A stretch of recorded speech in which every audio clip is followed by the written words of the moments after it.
That's the reason why you need to vote for these folks in normal times. It's rare to get people like this to run for office and serve. But I want to talk to you about the other reality. And that is that rarely does a state, rarely do a people get the opportunity that you've been handed. And that is to determine in a non-presidential race the very direction of the country.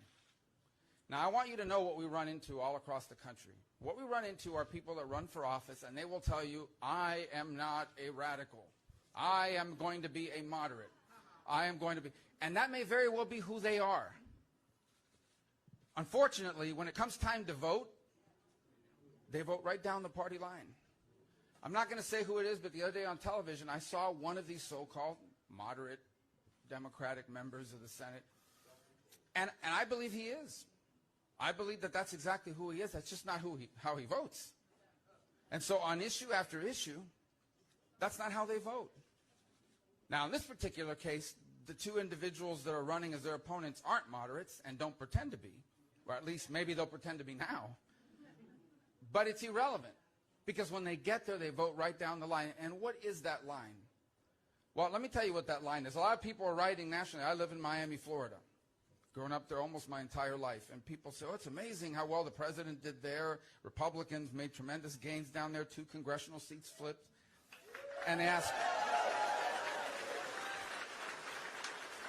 and I have all these people from the national press asking, why did that happen? You know, what happened? What did Republicans do to get the Hispanic vote and so forth?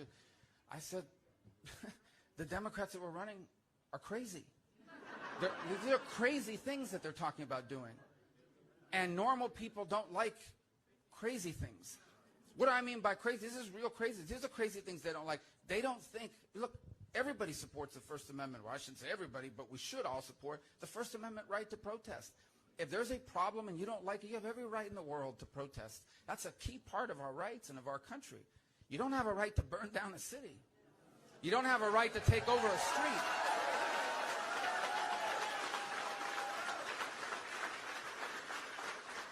You know, there is no, we forget a week ago at this time, or maybe 8 days ago at this time, the news was filled with stories of major American cities where these businesses were putting up plywood, which is what we do when a hurricane is on the way, but not when an election is on the way. And I assure you, they weren't putting up that plywood because conservatives were going to be upset at the outcome of an election. These are radical elements. These are radical elements. So these people don't like that. These people don't like police brutality. Our men and women in law enforcement are extraordinary human beings. Now, they'll be the first ones to tell you that, like any endeavor that involves human beings, there are people among them that do things that shouldn't be done. But that doesn't mean you get rid of the police department and replace them with social workers. Because if, God forbid, tonight someone breaks into your home and holds your family at gunpoint, you don't want a grief counselor. You don't want somebody there to sort of talk them through it. You want police officers to show up and save your life and your family's life. And so they think defunding the police is crazy. They think it's crazy. They're upset. You know, some people are really upset about this. They've got kids, I know, forget about people, I personally know people whose kids are in college, okay? And they've got a crazy professor saying outrageous things. And I'm not saying all professors are crazy. I'm saying there's a lot of crazy professors. There are, believe whatever you want. But these kids are terrified. They're terrified that they're going to fail that course or get a bad grade if they don't agree with the crazy. There are people in America who work in places where they are afraid to put a bumper sticker on their car or wear a hat because they could get fired.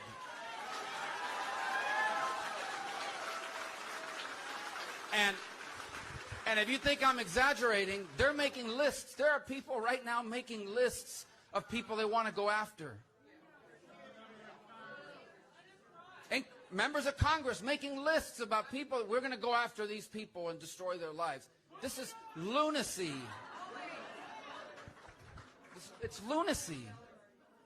So yeah, normal people, you know, that just, here's normal people that want to own a home and raise their family in a safe community and retire with dignity and have a country that's safe and stable and give their children a chance at a better life, they're going to vote against people that are crazy and that want to undermine all of that.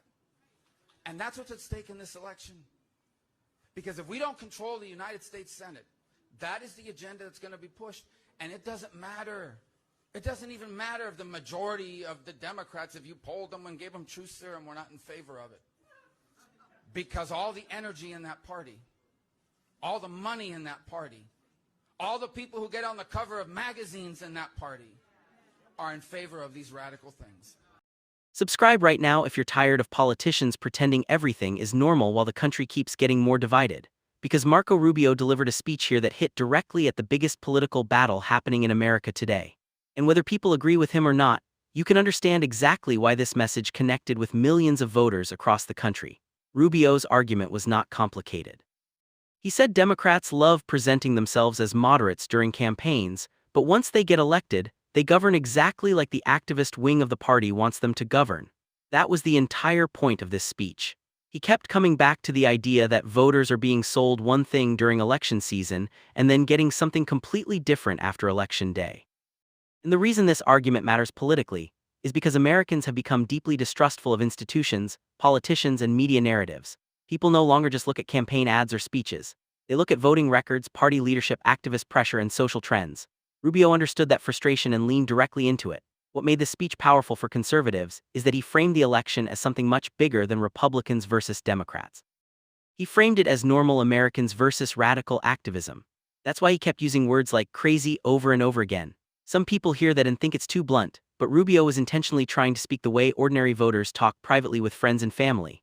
Because let's be honest, millions of Americans watched what happened across the country during 2020 and felt like the political establishment was gaslighting them. They watched riots, looting, businesses burning, police cars attacked, and entire city blocks taken over while parts of the media insisted the country wasn't seeing what it was clearly seeing. That period changed American politics permanently.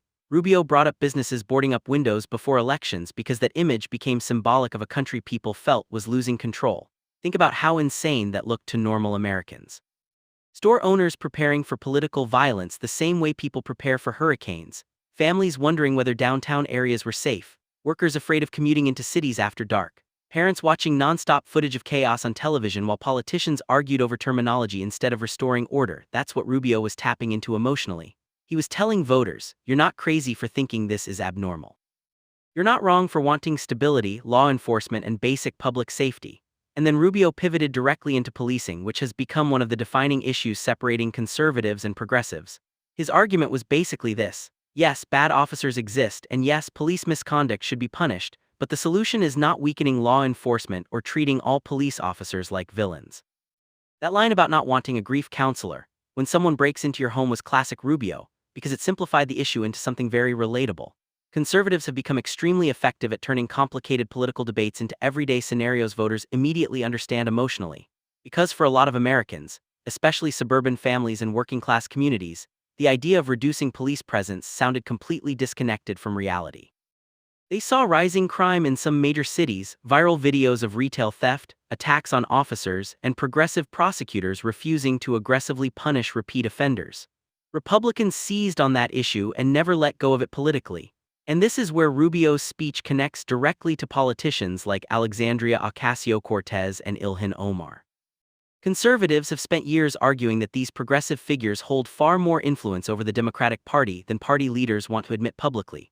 Rubio's point was not necessarily that every Democrat agrees with the most radical rhetoric. His point was that the activists, media figures, and progressive politicians driving energy inside the party push the entire party further left over time. He argued that moderate Democrats eventually cave because they fear backlash from activists, social media outrage, and primary challenges more than they fear general election voters. And honestly, there's evidence both parties have moved toward their activist bases in recent years. Republicans shifted heavily toward populism and nationalism under Donald Trump. Democrats shifted further toward progressive cultural politics and activist language. Rubio was arguing that shift on the left became so extreme that average voters finally started pushing back. The section about college campuses was especially important because conservatives increasingly see universities as ideological institutions rather than neutral educational spaces. Rubio described students feeling afraid to disagree with professors because they fear retaliation, bad grades, or social isolation.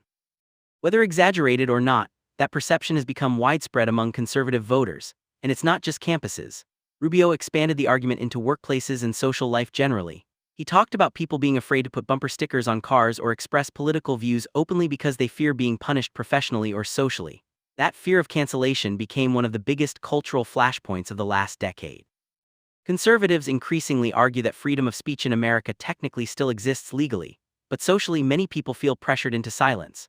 Rubio was speaking directly to that feeling, and then he went even further by talking about political enemies lists and public shamming campaigns.